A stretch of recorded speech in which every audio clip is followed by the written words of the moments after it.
हाजी नाजिम खान, मुस्लिम appeasement, क्या ये एक वजह है जिसके चलते राम का अपमान विपक्षी पार्टियां कर रही हैं कि मुस्लिम वोट बैंक को इंटैक्ट रखते हुए हम अपने साथ रखें? यही एक वजह है कि आपको भी ऐसा लगता है? हाँ देखिए पूर्णिमा जी, जिस तरीके से अभी आपने कहा, मैं कहना चाहता हूं कि कौन से ऐसा मुस्लिम है जो ये कहता है कि राम के खिलाफ खड़ा हो।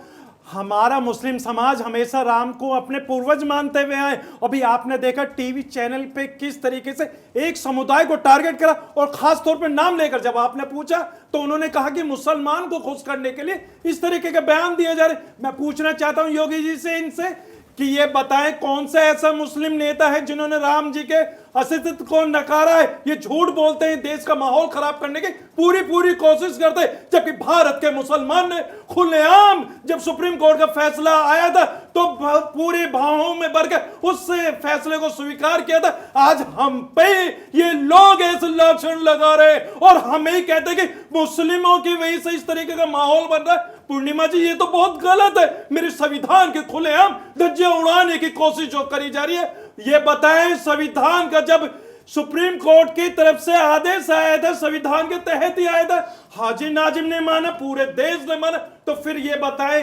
राम जी के बारे में जो लोग कह रहे हैं वो मुसलमान नहीं है, वो हिंदू लोग है। हिंदू लोग ही राम जी की उंगली उठा रहे हैं। तो आप बताइए ना हाजी नाजिम, यानी कि आप असदुद्दीन ओवैसी को, अकबरुद्दीन ओवैसी को नकारते हैं ना, क्योंकि वो बोल रहे हैं कि हम 6 दिसंबर कभी नहीं भूलेंगे।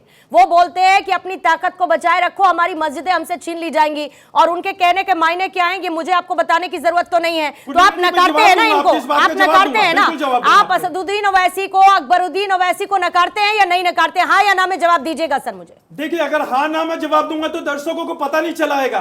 पूर्णिमा जी मेरी बात सुनिए, आप पहले हाँ या ना में बता दीजिए, उसके बाद आपको मैं एक्सप्लेन करने का समय दूंगी। हाँ या ना में बताइए, आप असदुद्दीन ओवैसी को नकारते हैं या नहीं नकारते हैं? असदुद्दीन ओवैसी साहब ने बोला क्या है ये बताइए ना पूर्णिमा जी, उन्होंने बोला क्या? उन्होंने ऐसी कोई बात तो कही नहीं, कुछ नहीं बोला, कुछ नहीं, ऐसा नहीं, उन्होंने ऐसा कुछ भी नहीं बोला उन्होंने कुछ ऐसा। अगर बोलते तो मैं बिल्कुल आपके सामने। असदुद्दीन ओवैसी ये हमेशा बताते हैं कि मुस्लिमों की हालत इस देश में किस तरीके की हो चुकी है, दयनीय स्थिति में मुस्लिम पड़े हैं, उनको कोई योजनाओं का लाभ नहीं मिलता, माइनॉरिटीज को लेकर सरकार की सोच अलग है, माइनॉरिटीज को खत्म कर देना चाहती है, मस्जिदों को तोड़ देना चाहती है। इस तरीके के बयानों में आपको असदुद्दीन ओवैसी के कुछ भी नजर नहीं आता। यानी कि पूर्णिमा जी ये बताइए, मस्जिदों को तोड़ने वाली बात जो आप बार बार कह रही है, देखिए मेरा मैं नहीं कह रही, ओवैसी साहब कह रहे हैं, मैं नहीं कह रही, हाजी नाजिम मैं नहीं कह रही। आपने तो उस दिन कहा था, आपने तो उस दिन डिबेट में कहा कि मैं तो राम मंदिर निर्माण हो रहा है सुप्रीम कोर्ट के ऑर्डर से, उसका स्वागत करता हूं, मैं भी खुश हूं। ये कहा था आपने या नहीं कहा था? बताइए, मैं गलत कह रही हूं तो? आपने कहा कि सुप्रीम कोर्ट के आदेश पर हो रहा है, और ये स्टेटमेंट्स मेरे नहीं है हाजी नाजिम, ये स्टेटमेंट सर मेरे नहीं है। ये स्टेटमेंट सुनिए, ये स्टेटमेंट उस नेता के हैं जो मुस्लिमों का रहनुमा बनता है, जो ये बताता है कि वो मुस्लिमों की लड़ाई लड़ रहा है, जो ये बताता है कि वो मुस्लिमों की आवाज है, और उसका नाम है असदुद्दीन ओवैसी, जो इस तरीके के स्टेटमेंट्स देता है। भुवन भास्कर साहब आपके पास आते हुए, मर्यादा पुरुषोत्तम श्री राम पर राजनीति क्यों और कब तक, और क्या राम राज्य की स्थापना या राम राज्य की वापसी की कल्पना इस राजनीतिक परिदृश्य में करना नामुमकिन नजर आता है आपको? पूर्णिमा जी नमस्कार, आपको नववर्ष की बधाई। जितने पैनलिस्ट साथी बैठे सभी को नववर्ष की बधाई। पहले तो नववर्ष में आपके चैनल में आना हुआ, और दूसरा हमारी पार्टी के नेता माननीय अखिलेश यादव जी, हमारी सांसद डिंपल यादव जी ने, हमारे चाचा शिवपाल सिंह यादव जी ने साफ सुथरे शब्दों में कह दिया है कि राम मंदिर जो है माननीय सुप्रीम कोर्ट के आदेश पे बन रहा है, हम लोग राम मंदिर के दर्शन के लिए जाएंगे। निमंत्रण आएगा तो भी जाएंगे, निमंत्रण नहीं भी आएगा तो बाद में जाएंगे, लेकिन जाएंगे। तो निश्चित तौर पे हमारी पार्टी का स्टैंड साफ है। हम लोग इस देश के सुप्रीम कोर्ट के को और इस देश के संविधान को, इस देश के लोकतंत्र को मानने वाले लोग हैं। माननीय नेताजी से लेकर माननीय अखिलेश यादव जी इस लड़ाई को उत्तर प्रदेश में लड़ते हैं, और हमें तो स्वागत है। और राम ने जो पाठ सिखाया वो तो विश्व का पाठ है, देश का पाठ है, हमारे सनातन परंपरा का पाठ है, और इस देश की एकता अखंडता का पात्र है। उन्होंने पाठ पढ़ाने का काम करा था, आपने जैसा सुना भी होगा, हनुमान जी से भी उन्होंने लेने का काम करा, सबरी के झूठे बेर खाए उन्होंने निषाद राज से अपनी हेल्प लेने का काम करा। वो चाहे तो अकेले लंका पे चढ़ाई कर सकते थे और जीत सकते थे, लेकिन उन्होंने जो पाठ पढ़ाया कि सभी धर्म, सभी जाति, सभी वर्ग के लोगों को साथ ले। असली समाजवादी कोई थे तो भगवान राम थे, हम तो उनका अनुसरण करते हैं। कितनी अच्छी बात कही आपने। भुवन जी, मुझे बहुत अच्छा लगा आपकी बात सुन के, लेकिन मैं ये सोच रही हूँ कि अभी आप एकजुटता की बात कर रहे थे, अभी आप आदर्शों की बात कर रहे थे, अभी आप मर्यादा की बात कर रहे थे, लेकिन आपका अलायंस इतना बिखरा हुआ नजर क्यों आता है? अगर वाकई में आपका अलायंस उस एकता, उन आदर्शों की बात करता है जिसमें कोई पद की लड़ाई नहीं है, जो आदेश आते हैं या जो निष्कर्ष निकलता है उसका पालन होता है। कौशलेश जी, जरा ये बताइए कि कुल मिलाकर जिस तरीके के बयान हो रहे हैं, प्रभु श्री राम राज्य में जिस तरीके की स्थिति थी, आजकल हम रोज इस पर चर्चा करते हैं कि क्या कलयुग में वैसी राम राज्य की स्थिति नहीं पैदा हो सकती या उसको बरकरार नहीं रखा जा सकता। लेकिन जिस तरीके से राम का अपमान हो रहा है, राम मंदिर को लेकर, उसके निर्माण को लेकर प्रश्न खड़े किए जा रहे हैं, राम के नाम पर विरोध हो रहा है, क्यों? क्योंकि मोदी का विरोध करना है। यह तो राम राज्य की स्थिति हो नहीं सकती। जी, राम राज्य की स्थिति बिल्कुल नहीं हो सकती, पर हमको पता है कि राम राज्य जब था उस समय भी असुर थे और ये हर कालखंड में होंगे। तो हम ऐसा भी मान सकते हैं कि जो अभी ये विरोध कर रहे हैं जो राम मंदिर का या किसी भी चीज का, वो असुर ही हैं और इनको वैसे ही देखा भी जाना चाहिए। बात पूरी करें सर। तो ये जो राजनीति कर रहे हैं ये आज के असुर हैं कलयुग के, यही कहना है इस पे। तो अच्छा, ठीक है। पूजा भाटिया जी, यही सवाल मेरा आप ही से है, क्योंकि इन सब बयानों के बीच ऐसा लगता है कि राम का अपमान इतना आम हो चुका है कि यही करके क्या सत्ता हासिल होगी। ये सत्ता का सवाल इसीलिए क्योंकि ये बहुत लोग कहते हैं, बहुत सारे राजनीतिक दल कहते हैं कि राम चुनावी मुद्दा बन चुके हैं, भक्ति भाव से ज्यादा चुनावी मुद्दा बनकर रह गए। देखिए, सबसे पहले तो भारत 24 के सभी दर्शकों को मेरी तरफ से जय श्री राम। राम जी का जो वर्चस्व है, जो हमारी राम जी की महिमा है, उसको कोई भी धूमिल नहीं कर सकता है। हाँ, एक पॉलिटिकल मुद्दा ज़रूर बन चुका है। एक रामायण की एक जो चौपाई है मैं वो लेना चाहती हूँ यहाँ बताना चाहती हूँ कि नाम राम को अंक है, सब साधन है सून, अंक गए कछु हाथ नहीं, अंक रहे 10 गुण। तो राम नाम एक ऐसा अंक है जो किसी भी शून्य के आगे लग जाए तो उसका महत्व जो है 10 गुना बढ़ जाता है। यदि वो अंक हट जाए तो सब कुछ शून्य है। तो राम की महिमा को कोई भी धूमिल नहीं कर सकता है। हाँ, विपक्षी नेता कुछ अपने इसको पॉलिटिकल एंगल ज़रूर दे रहे हैं। राम जो है हमारी संस्कृति से हज़ारों वर्षों से जुड़े हैं, हमारी संस्कृति का प्रतीक है और कण कण में और मन मन में राम ही बसे हुए हैं। तो यहाँ पे हम अगर एक चीज़ देखी जाए, अगर हम ज़्यादा दूर नहीं जाते हैं, हम गांधी जी की ही बात करते हैं। गांधी जी जो थे वो उनके आश्रम में जो शुरुआत होती थी सुबह की, वो भजन की शुरुआत कौन से भजन से होती थी? रघुपति राघव राजा राम, पतित पावन सीता राम। और साथ ही उनका जो राजनीतिक दृष्टिकोण था वो क्या था? वो था कि राम राज्य की स्थापना करनी है। साथ ही जब वो गए, उनके अंतिम शब्द क्या थे? हे राम। और उनकी जो उनकी ज़िंदगी में 2 ही विशेष पुस्तकें थी जिनसे वो प्रभावित रहे थे। एक थी गीता और दूसरी थी तुलसी कृत रामायण। तो यहाँ पे राम जी का जो वर्चस्व है कोई भी धूमिल नहीं कर सकता। हाँ, हो सकता है कि कुछ विपक्षी नेता इसको सियासी मुद्दा बना दिया है। राम जी तो हम सबके राम हैं, तुलसीदास जी के भी राम हैं, रहीम के भी राम है, कबीर के भी राम है, वाल्मीकि जी के भी राम है, भारत के भी राम है। राम का वर्चस्व तो इंडोनेशिया, कंबोडिया, हर जगह, थाईलैंड तक में पाया गया है। तो राम जी की नहीं, लेकिन राम तो सबके हैं, लेकिन सब राम के आखिर क्यों नहीं हो पा रहे हैं, ये बड़ा सवाल है। योगी उमेशानंद जी, राजनीति का विषय क्या वाकई में प्रभु श्री राम इस वक्त बनकर खड़े हैं सामने? आपको भी ऐसा प्रतीत होता है? क्योंकि आपके लिए ये एक अलग लड़ाई थी और आपके लिए इस वक्त माहौल पूरा अलग है जब प्रभु श्री राम का मंदिर बनकर तैयार हो रहा है, उनकी प्राण प्रतिष्ठा का कार्यक्रम बेहद नजदीक है। लेकिन इन बयानों को एक संत होने के नाते, एक धर्मगुरु होने के नाते आप कैसे देखते हैं? देखिए, एक बात को समझना पड़ेगा कि राजनीति करने वाले लोग कौन हैं और ये राजनीति करने से किसको लाभ होने वाला है। मुझको लगता है कि कुछ भारत के अंदर राजनीतिक पार्टियां हैं जो अपने वोट बैंक के लिए जो निशाना साधने का काम करते हैं और कुछ लोग इसको पॉलिटिकलाइज कर रहे हैं, उसका एक राजनीतिकरण करने का काम कर रहे हैं। लेकिन बड़े दुर्भाग्य की बात है कि भारत के प्रत्येक कण कण में राम विराजमान हैं और हम सबको इसके बारे में चिंतन मनन करना चाहिए। और मैं तो इसकी आलोचना भी करता हूँ और इसकी भर्त्सना भी करता हूँ जो लोग अपने मंचों के माध्यम से, अपनी पॉलिटिकल पार्टियों के माध्यम से राम का राजनीतिक करने का काम कर रहे हैं। लेकिन प्रश्न तो मन में यह खड़ा होता है कि वह लोग कौन हैं और किसके कहने पर वह राम का राजनीतिकरण कर रहे हैं।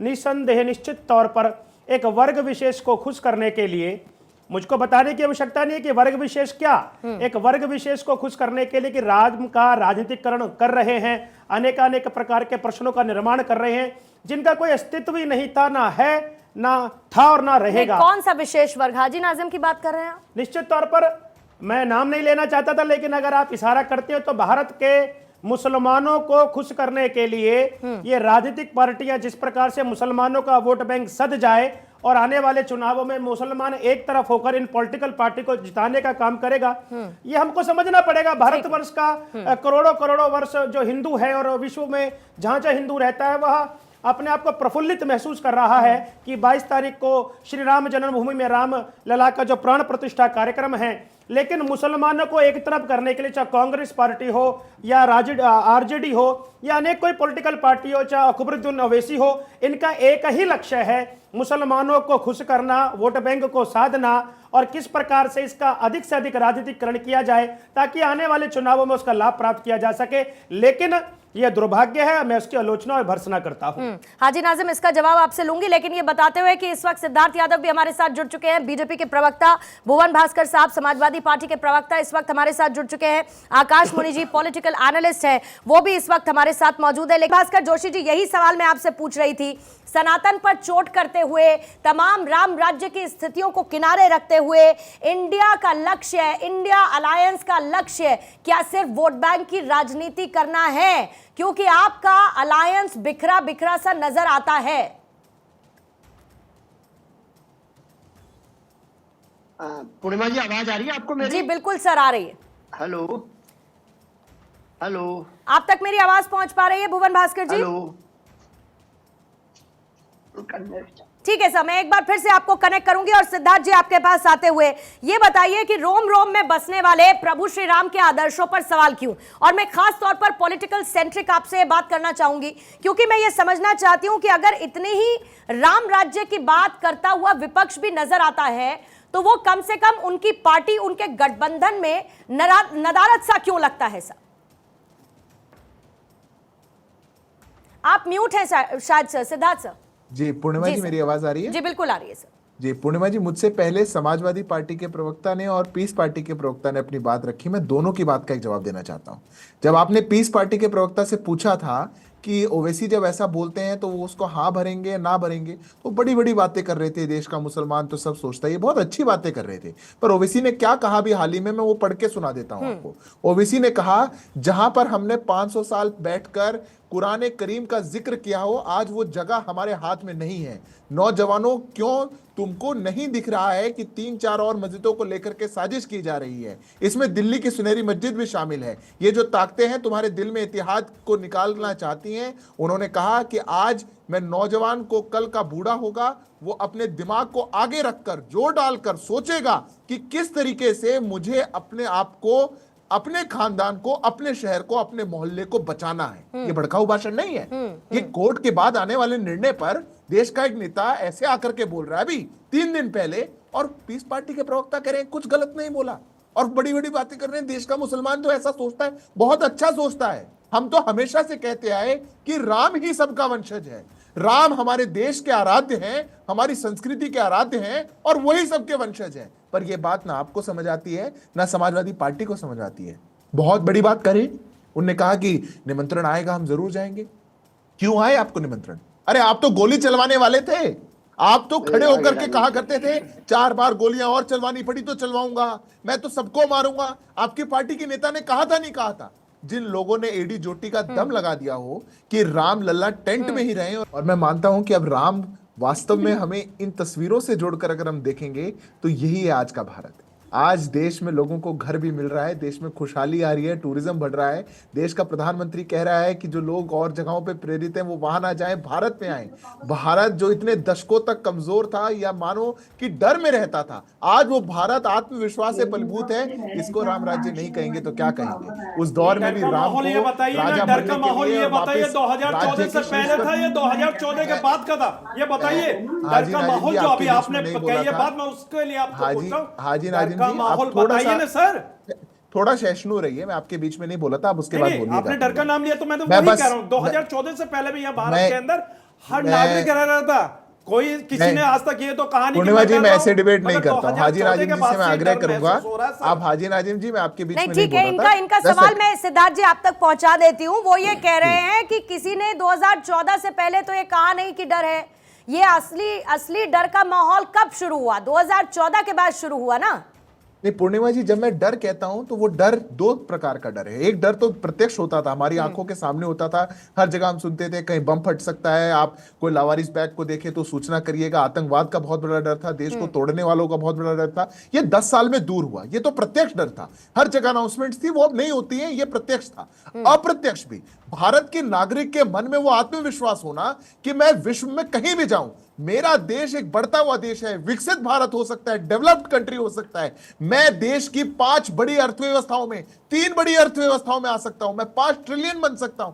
ये जो एक आत्मविश्वास था, ये 2014 के बाद आई है, पूरा देश जानता है। और इसीलिए मैं अंतिम 10 सेकंड नहीं, में लेकिन कहूंगा हाजी नाजिम कि- को तो लगता है कि वो अगर 3 ट्रिलियन इकोनॉमी, अगर हम लार्जेस्ट इकोनॉमी बन जाएंगे, 3rd लार्जेस्ट इकोनॉमी, माफी चाहूंगी, बन जाएंगे, तो उसका हिस्सा ये नहीं होंगे। इनको ऐसा लगता है कि उसका हिस्सा ये नहीं होंगे, क्योंकि एक डर है, 2014 के बाद से वो डर पैदा हुआ है। क्यों हाजी नाजिम साहब, ऐसा ही लगता है ना आपको? देखिए, मुझे नहीं, अभी भाजपा के प्रवक्ता ने खुद अपने साफ शब्दों में ये कहा है कि डर का माहौल। सवाल में साल कौन लेकर आया हाजी नाजिम? हाँ, आप लेकर आए ना। देखिए, आप लेकर आए। आपने कहा कि 2014 से पहले किसी को डर नहीं लगता था। आप ही ने ये बात बताई ना। 2014 से पहले क्यों नहीं लगता था, जरा ये बताइएगा। जरा आप क्यों लगता है और 2014 से पहले क्यों लगता था, जरा ये भी बताइएगा। हाँ पूर्णिमा जी, मैं तो ये कहता हूं कि 2014 से पहले जो लोग ये कहते थे कि असली आजादी जो हमें मिली है 2014 के बाद मिली है, मैं तो ये भी कह रहा हूं, मगर देश के अंदर जो हमारी, फिर सवाल आप गुम कर गए मेरा, फिर सवाल आप मेरा गुम कर गए। मैंने आपसे सवाल पूछा ही नहीं। मैंने आपसे सवाल ये पूछा कि ये साल कौन लेकर आया। क्यों भुवन साहब, जरा बताइए, यही सब हो रहा है क्या कि इनको डर लगता है? 2014 के बाद से माहौल बदल गया। विपक्ष, मुझे ये बताइए कि विकल्प क्या है फिर? अगर इतना ही डर है और सब कुछ 2014 के बाद से हो रहा है, तो आपकी तैयारी क्या है विकल्प के तौर पर? सर, हमने बहुत ही सरल सहज शब्दों में बोलने का काम करा कि हम स्वागत करते हैं, और हमने राम को जोड़ने का काम करा कि सभी धर्म, सभी जाति, सभी वर्ग को। लेकिन जो हमारे जो साथी है, भारतीय जनता पार्टी के प्रवक्ता साथी है, वो फिर नफरत बोलने लगे। हालांकि क्योंकि नफरत का इनका डीएनए है। मैं आपको बताना चाहता हूँ क्यों डर लगता है। शायद आपको पता होगा, आप भी उत्तर प्रदेश से आती हैं, आप भी उत्तर प्रदेश की बेटी है, मैं भी उत्तर प्रदेश का बेटा हूँ। अभी माननीय प्रधानमंत्री जी की कॉन्स्टिट्यूंसी में एक रेप होता है बीएचयू में। बीएचयू की लड़की का रेप कौन करते हैं? भारतीय जनता पार्टी के 3 युवा नेता करते हैं, और रेप करने के बाद 2 महीने के लिए गायब हो जाते हैं। और वो आरोपी करते हैं भुवन साहब, आरोपी करते हैं, आरोपी है ताल्लुक जिससे भी हो, और कानून के हिसाब से उन पर कार्रवाई होगी। लेकिन जब अरे सर, तो तमगा थोड़ी हटा लेंगे, पर आरोपी तो है ना, आरोपी तो है, कार्रवाई नहीं होगी क्या उन पर? बीजेपी के है तो अब तक क्यों नहीं हुई? पूर्णिमा जी ये बताइए, अब तक क्यों नहीं हुई? बताइए सर। सुनिए मेरी बात ना, मैं जवाब दूंगा। नहीं, अब तक क्यों डिस्टॉर्ट कार्रवाई मत नहीं करिए, हुई? अगर मुस्लिम समुदाय का होता तो डिस्टॉर्ट मत करिए, डिस्टॉर्ट मत करिए, बुलडोजर चल जाता, डिस्टॉर्ट मत करिए, बताइए सर। ये भुवन भास्कर जी जो बैठे हुए हैं, जिनको बड़ी बलात्कार की चिंता हो रही है, इनकी पार्टी के जो मुखिया थे, जिनको लोग प्यार से मुल्ला मुलायम कहते थे, उन्होंने कहा था कि लड़कों से गलती हो जाती है। भुवन भास्कर जी, भाजपा की सरकार है, यहाँ कोई नेता ये नहीं कह रहा है कि हमारे लड़कों से गलती हो गई। वो लड़के तीनों में कह रहा हूँ, अब जिस भी पार्टी से संबंध बता रहे हैं, उसी पार्टी की सत्ता केंद्र में भी है, राज्य में भी, फिर भी वो लड़के अरेस्ट हुए हैं। एक एक करके भुवन जी समझ नहीं पाएंगे आपकी बात, सुन लीजिए क्या कह रहे हैं। दूसरा, भुवन जी ने जो बोला कि राम सबके हैं, राम सबके हैं, और ये लोग नफरत फैला रहे हैं, नफरत का डीएनए, तो शायद भुवन जी को जो कुछ किताबें हैं वो पढ़नी चाहिए। हाजी नाजिम खान जी उनको दे देंगे, उनको पढ़ेंगे तो वो जानेंगे काफिरों के लिए नफरत क्या होती है। अरे तो और भुवन भास्कर जी ने जितना बताया, भुवन काफिर जो आप सब कह रहे हैं, सारी बता दूंगा, मैं सारी बता दूंगा। किस तरह की बात कर रहे हैं आप?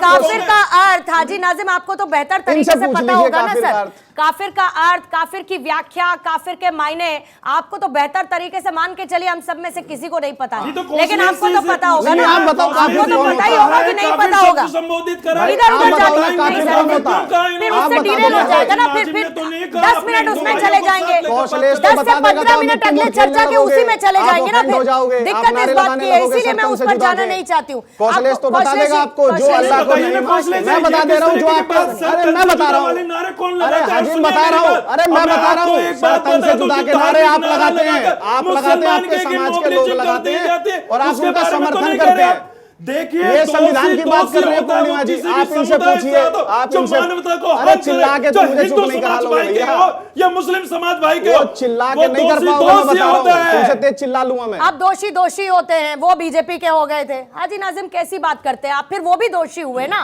एक नजरिए से देखिए ना, सेलेक्टिव अप्रोच मत रखिए, एक नजरिए से देखिए, जो आरोपी है वो आरोपी है। मॉब लिंचिंग होती है, मॉब लिंचिंग होती है तो क्या साधु संतों की नहीं होती क्या? हाजी नाजिम नहीं हुई साधु संतों की मॉब लिंचिंग? जरा ये बताइए मुझे, नहीं हुई क्या? नहीं हुई क्या? आपको एक चीज नजर आती है, दूसरी चीज पर आप आंख बंद कर लेते हैं, ऐसा कैसे हो सकता है? आकाश मुनि जी आपके पास आते हैं, और माफी चाहूंगी कि मैं देर से आपके पास आ रही हूं, लेकिन कुल मिलाकर इस पूरे राजनीतिक स्थिति में और प्रभु श्री राम के मंदिर के निर्माण और रामलला की प्राण प्रतिष्ठा के कार्यक्रम के बीच जिस तरीके के स्टेटमेंट्स आ रहे हैं, विपक्षी गठबंधन के टेक को और उसकी पोजीशन को सर आप कैसे एनालाइज करते हैं? राम को स्वीकारें, राम को नकारें, जय श्री राम बोले, या फिर उसको लेकर एंटी स्टेटमेंट्स दे? क्या कंफ्यूजन की स्थिति है गठबंधन में? देखिए पूर्णिमा जी, पहली बात तो मैं कहना चाहूंगा कि ना, जो आपने बोला कि वो आरोपी थे, वो बीजेपी के लीडर नहीं थे, थोड़ा सा मैं इसमें जोड़ूंगा कि ना कि वो बीजेपी के लीडर सर थे। मैंने कहा कि वो आरोपी हैं, तमगा उनके साथ जो भी लगा हो, अगर बीजेपी के हैं तब भी कार्रवाई होगी, आरोपी हैं तो। मैं अपना स्टेटमेंट जो दोहराया, पहले कहा, उसको दोहरा रही हूं, अगर आप समझ ना पाए हो सर प्लीज कंटिन्यू करें।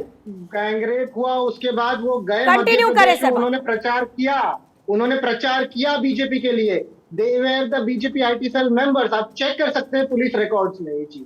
तो जब वो आरोप करने के बाद उन्होंने बीजेपी के लिए प्रचार किया, तो वो बीजेपी के IT सेल के नेता थे, वो सिर्फ आरोपी नहीं थे, पहला चीज। दूसरा चीज कि रामलला, प्रभु श्री राम की के भक्त हम भी हैं, आप भी हैं, पर उनके आदर्शों पे क्या भारतीय जनता पार्टी के लोग चल पाए हैं? देखिए, हिमाचल प्रदेश के मिनिस्टर भारतीय जनता पार्टी के विक्रम ठाकुर जाते हैं और वो राम रहीम जी, ये भारतीय जनता पार्टी जी बोलते हैं, जो राम रहीम है, जो रेपिस्ट है, he is a convicted rapist, और उनके चरणों पे गिर जाते हैं, उनको परोल पे परोल देते हैं ताकि ना कि वो बाहर आके बैडमिंटन खेल सके। ये प्रभु श्री राम अलाउ करते? अगर भारतीय जनता पार्टी ये कर रही है, क्या प्रभु श्री राम होते तो ये होता? वो क्या करते भारतीय जनता पार्टी के साथ?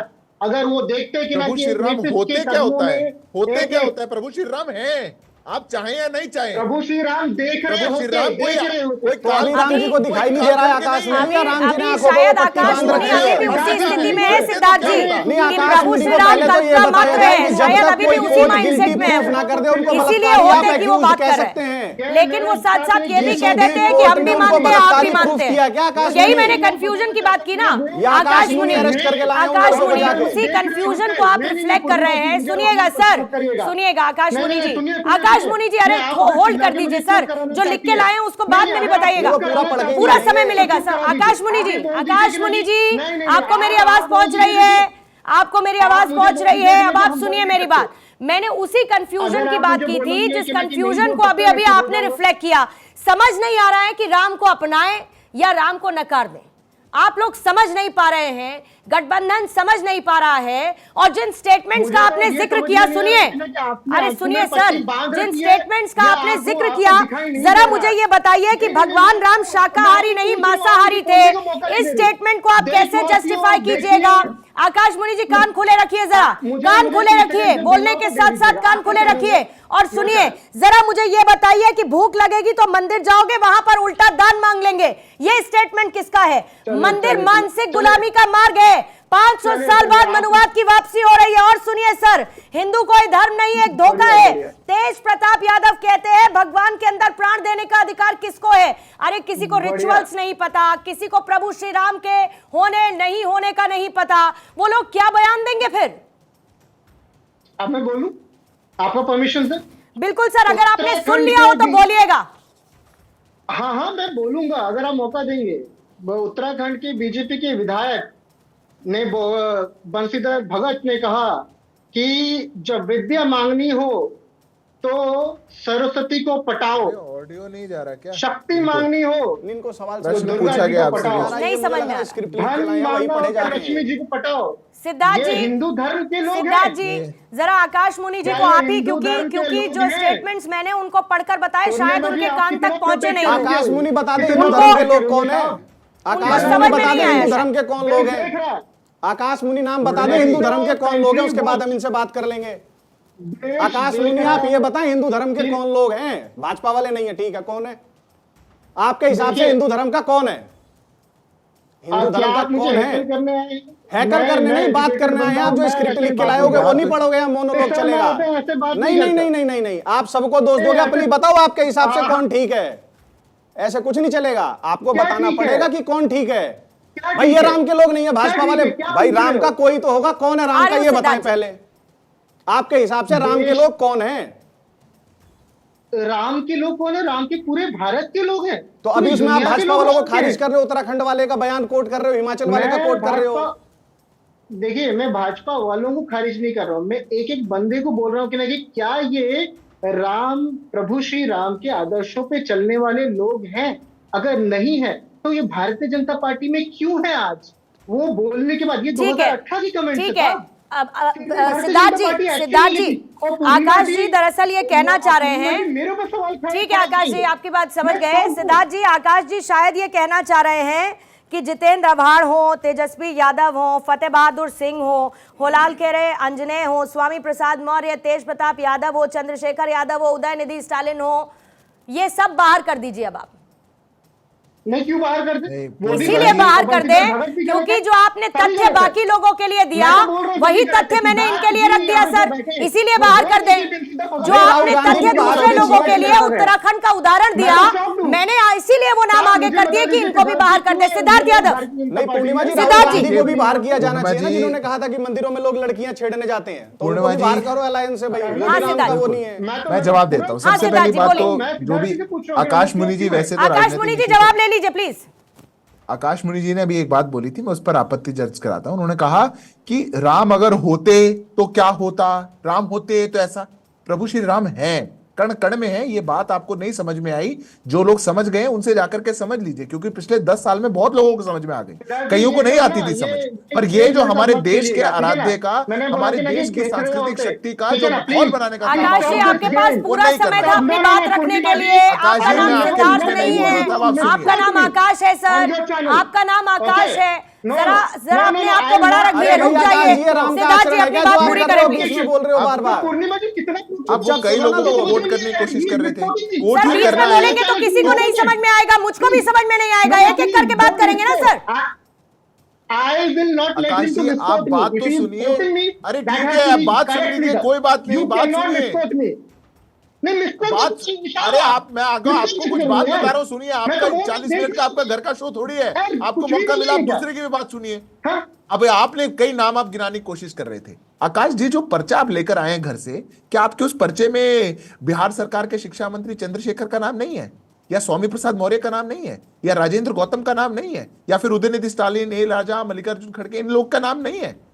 ये कहां गए? कार्तिक इनका भी नाम है, चिदम्बरम का नाम बंशीधर उनका कहां भगत का भी गया? नाम है। जो लोग दिन रात सुबह शाम गाली देने का काम करते हैं, उन लोगों का नाम नहीं है। और आप यहां नेशनल टेलीविजन पर बैठकर प्रोपेगेंडा कर रहे हैं, पेरोल पर निकलवाए हिमाचल के मंत्री ने। अरे तो जान लीजिए कहां पर किसका कौन सा केस चल रहा है, किसकी ताकत होती है पेरोल पे निकलवाने की और किसकी नहीं होती। और यही सिद्धार्थ देखना है जी, कि कौन किनके चरणों में जाकर के पढ़ते हैं। परवीन, तो आप जिनके चरणों में हैं उनके भी जाके चेक कर लिए वो किनके चरणों में है। ये बातें मत मिस्टर करिए। सिद्धार्थ, आपको अगर यहाँ पर बैठ करके कोई बात करनी है, तो फैक्ट पे करनी देख रहा है। और ये इसलिए इंसान जो है सिद्धार्थ जी, आकाश जी, वो एक रेपिस्ट को सपोर्ट करते हैं, राम रहीम को आकाश जी, सपोर्ट कर रहे हैं पब्लिकली। आप सभ्य आदमी हैं, आपको कोई बात बताई जा रही है। आकाश जी, आप बात को सुनिए, आप ऐसे ना करें। मैं पूर्णिमा जी से आग्रह करूंगा, मैं 20 सेकंड सर मैं तो आग्रह कर ही रही हूँ, जैसे वो आपको नहीं सुन रहे वैसे ही वो मुझको भी नहीं सुन रहे। क्या करें सर, मैं तो लगातार आग्रह कर ही रही हूँ, उन्होंने मेरा सवाल भी नहीं सुना। लेकिन ये जरूर सुन लिया कि जो नाम मैंने लिए उनको क्यों खारिज करना है,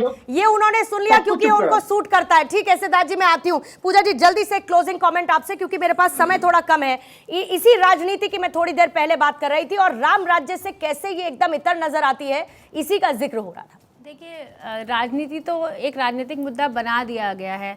500 वर्ष से हम इंतज़ार कर रहे थे इस घड़ी का कि हमारा राम मंदिर जो है वो स्थापित होगा, और अब जब इतना बड़ा हमारे सामने एक इतना बड़ा दिवस आ रहा है तो उसको एक राजनीतिक मुद्दा बना दिया गया है। और आप ये चीज़ देखिए कि ये राम राज्य के प्रति वो नहीं है, ये 2024 में जो इलेक्शंस आ रहे हैं उसका डर है, उसकी हार का डर है। इंपॉर्टेंट बात आपने बोली, हार का डर है, और साथ ही वो इस चीज को जस्टिफाई करने के लिए राम मंदिर को एक मुद्दा बनाया जा रहा है यहाँ पे। मोदी का विरोध राम के नाम पर रिपोर्ट कार्ड लेके जा रहे हैं, और 10 साल का रिपोर्ट कार्ड लेके जब हम जाते हैं तो हमें याद आता है बृजभूषण शरण सिंह, और याद आता है वो पहलवान बेटियों की चीख, वो देश ने सुनी है। हमें याद आती है मणिपुर की बेटियों की चीख, हमें याद आती है हाथरस की दलित बेटी की चीख, हमें याद आती है माँ बेटी की कानपुर की चीख। ये 10 शासन का सुशासन दिया। किसानों की हत्या के लिए अब किसी बाहर के आदमी की आवश्यकता नहीं है, गृह राज्य मंत्री का बेटा ही अपनी थार लेकर निकल जाता है, हत्या कर देता है। ये 10 साल का जो युग है, जो ये कहते हैं कि स्वर्णिम युग है, वो देश देख रहा है। हम तो इनके काम के आधार पर जो उन्होंने काम करने का काम करा, तो सर आपने फिर उससे पहले आपके काम का क्या 10 साल का भारी पड़ रहा है क्या, या माइनस हो जाएगा आगे चल के? मैं कह रहा हूँ पूर्णिमा जी, जब कोई सरकार में कमी रहती है तभी तो दूसरी सरकार आती है। क्या आप इनको अभयदान देना चाहती है? 10 साल के जो मैंने इनके कृत्य बताए हैं, सर आप तय करें। तो इन बयानों के जरिए तो मुझे लगता है विपक्ष अभयदान दे रहा है, मैं तो नहीं दे रही, लेकिन जिस तरीके का रवैया विपक्ष का है, विपक्ष तो खुले हाथ से अभयदान दे रहा है, कह रहा है कि आप ही रहिए सरकार में, हम नहीं लौटने वाले। देखिए, हमारी पार्टी का जो स्टैंड था मैंने पहले बता दिया, उसको भारतीय जनता पार्टी का प्रवक्ता साथी किसी तरह बोलना चाहे बोल सकता है, स्वतंत्र है, लेकिन हम इनके जो कारनामे हैं उन्हें लेकर जाएंगे। ठीक है, जो बेटियां चीख रही है पूरे देश में। ठीक है सर, योगी जी जल्दी से क्लोजिंग कमेंट आपके बीच में। देखिए, मैं बड़ी देर से सुन रहा हूँ कि चाहे भास्कर जी हों या पीस पार्टी के हों और जो आकाश मुनि जी थे, बड़े दुर्भाग्य की बात है कि उनके नाम के साथ आकाश मुनि जुड़ा हुआ है, लेकिन बातें तो सारी वो शकुनी वाली कर रही हैं। बड़े दुर्भाग्य की बात है। जहाँ तक समाजवादी पार्टी के इतिहास की चर्चा की जाए तो इतिहास हजारों वर्ष तक समाजवादी पार्टी के नेताओं को, उनके द्वारा किए गए कुकृत्य को ये संसार हिंदू समाज माफ नहीं कर सकता। खिसियानी बिल्ली खंबा नोचे वाला इनका हाल है। आज इनको राम याद आ रहे हैं। और जहां तक पीस पार्टी का विषय है, और जहां तक आकाश मुनि है, मैं आकाश मुनि के बारे में एक बात बोल देना चाहता हूं कि आकाश मुनि नेशनल टीवी पर एक प्रायोजित एजेंडा लेकर आए थे, और किसी ना किसी पॉलिटिकल पार्टी से वो कहीं ना कहीं प्रभावित हैं, राष्ट्र विरोधी गतिविधियों से वो प्रभावित हैं, और वह यहां पे उसकी चर्चा कर रहे हैं। केवल सनातन के विरोधियों का, उनका महिमा मंडन करने के लिए वो टीवी पर बैठे हैं। भुवन भास्कर जी इधर बैठे हैं, पीस पार्टी की तरफ बैठे हैं। तो वो भी तो प्रभु श्री राम देख ही रहे होंगे ना योगी जी, वो भी तो, अगर उनको बाकी सब दिख रहा है तो उनको ये भी दिख ही रहा होगा ना। सिद्धार्थ जी जल्दी से क्लोजिंग कमेंट, 2024 में प्रभु श्री राम आप ही का मंगल करने वाले हैं क्या? देखिए पूर्णिमा जी, प्रभु श्री राम तो उनका ही मंगल करेंगे जो हमेशा से उनको, उनके भक्त के नाते उनको जपते आए हैं, जो प्रभु श्री राम का नाम लेकर के भारत को एक विकसित भारत बनाना चाहते हैं, पूरे विश्व में भारत की एक छवि देना चाहते हैं। प्रभु श्री राम को भी अपने महल में पहुंचने में, अपने राज में पहुंचने में समय लगा था, हम भी सत्ता में आने में थोड़ा समय लगा, पर आज समय वो भारत का है जब प्रभु श्री राम को भी घर मिल रहा है, भारत के गरीबों को भी घर मिल रहा है। 13 करोड़ लोग गरीबी से भी ऊपर जा रहे हैं। ये भारत का समय है, ये प्रभु श्री राम का समय है, और राम राज्य को कोई रोक नहीं सकता। ये लोग जो दुखी होना चाहते हैं होते रहें। अब राम का समय आ चुका है, अब कहीं नहीं जाने वाला।